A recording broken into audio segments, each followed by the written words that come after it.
स्वागत है एक बार फिर से एक नए वीडियो में। तो आज के वीडियो में हम लोग 3 टॉपिक कवर करेंगे जो कि बहुत इंपॉर्टेंट है आप लोगों के लिए, और ज़्यादातर जो कमेंट आप लोगों के रहते हैं तो इन्हीं टॉपिक को लेकर के रहते हैं। तो जब ज़्यादा लोगों के एक ही कमेंट रहते हैं तो उस पर वीडियो बनाते हैं ताकि सब लोगों को अच्छे से समझ आ सके। तो सबसे पहला टॉपिक क्या है, देखिए बहुत से लोगों का जल्दी अपडेट हो जाता है, किसी किसी में बहुत ज़्यादा टाइम लगता है।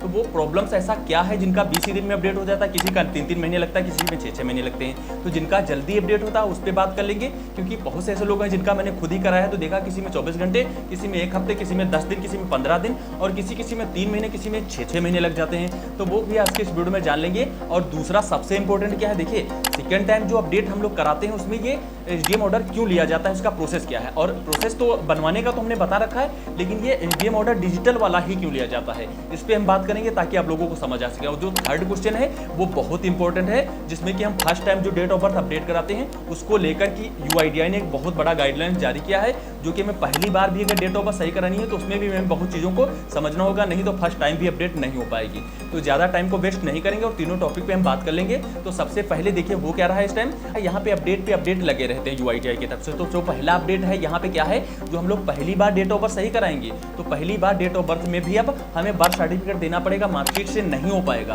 क्योंकि मार्कशीट से भी अब डेट ऑफ बर्थ सही कराएंगे तो अपडेट ही नहीं होगा। पहली बार तो कोई करेगा ही नहीं, अगर कर भी दिया, मान लीजिए आपने किसी ऑपरेटर को मजबूर किया और उसने आपका डेट ऑफ बर्थ पहली बार मार्कशीट से अपडेट कर दिया तो वो नहीं हो पाएगा, कैंसिल हो जाएगा और पेंडिंग में 6-6 महीने पड़ा रहेगा। क्योंकि यहाँ पे एक गाइडलाइंस ये है कि जो मार्कशीट है, अब मार्कशीट 18 साल से ऊपर जिनका डेट ऑफ बर्थ पहली बार सही हो रहा है उन्हीं में यूज हो पाएगी।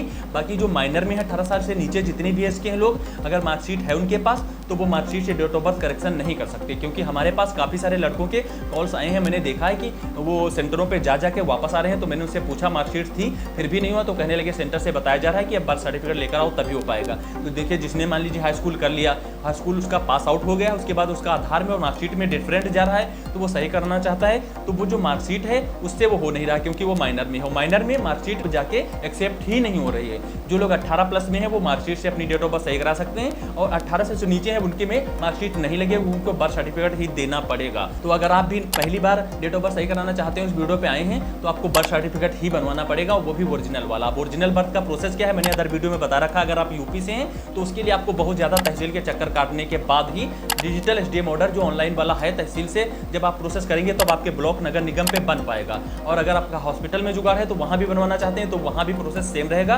और सीआरएस पोर्टल की जो आईडी है बर्थ सर्टिफिकेट वाली वो हॉस्पिटल में है, नगर निगम में है, ब्लॉक पे है, बस 3 ही जगह है। उसी सीआरएस पोर्टल से वो बर्थ जारी होगा जिससे कि आप अपनी डेट ऑफ बर्थ सही करा सकते हैं पहली बार। दूसरी बार वाला ऐसा प्रोसेस नहीं, उसका क्या है मैं भी सेकंड क्वेश्चन में कवर करूंगा। पहली बार में ये प्रोसेस है, मार्कशीट वाला कोई लफड़ा नहीं बचा। अगर आप कराना चाहते हैं तो बर्थ सर्टिफिकेट बनवाएं तभी हो पाएगा।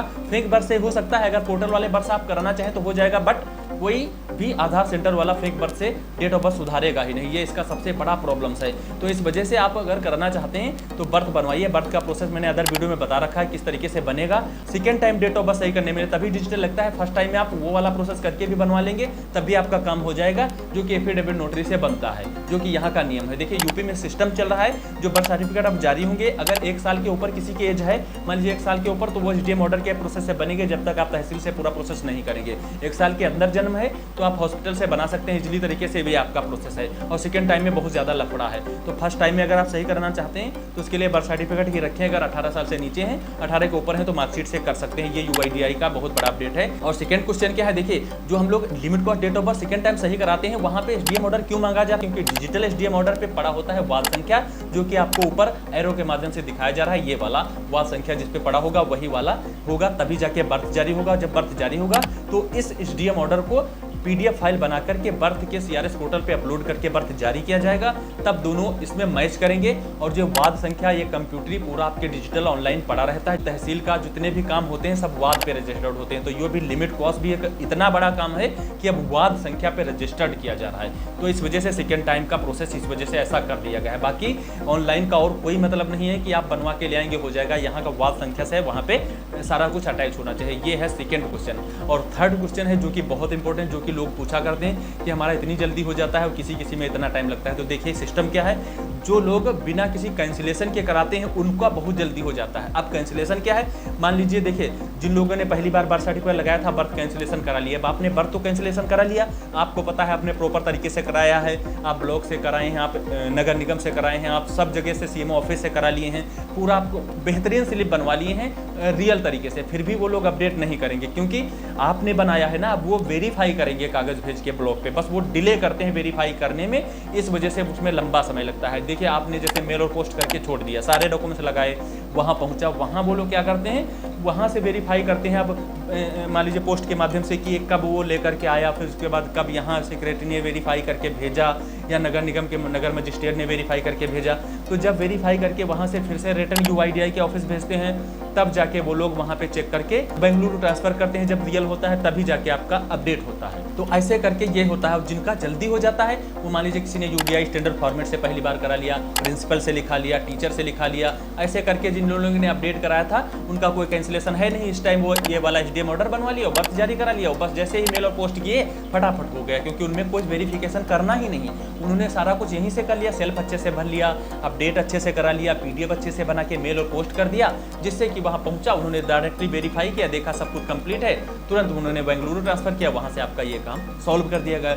लेकिन जिन लोगों का कैंसिलेशन है उन लोगों का क्या होता है, सब आप डॉक्यूमेंट्स भेजते हैं, फिर वहाँ पे चेक करके फिर आपके वहाँ भेजने के बाद वो वेरीफाई कराते हैं। वेरीफाई में आने जाने में क्या समय लगता है, इसी वजह से लंबा समय लग जाता है। तो जिन लोगों का ऐसा है वो पेशेंस रखें और ज़्यादा परेशान ना हो, क्योंकि कैंसिलेशन के लिए जब तक वेरीफाई नहीं करेंगे तब तक अपडेट नहीं होगा। अगर आपका 2-2.5 महीने हो गया, कुछ रिस्पॉन्स नहीं मिल रहा है, तो आप फिजिकली विजिट कर सकते हैं, जैसा कि मैंने इस वीडियो में बताया है क्या प्रोसेस है।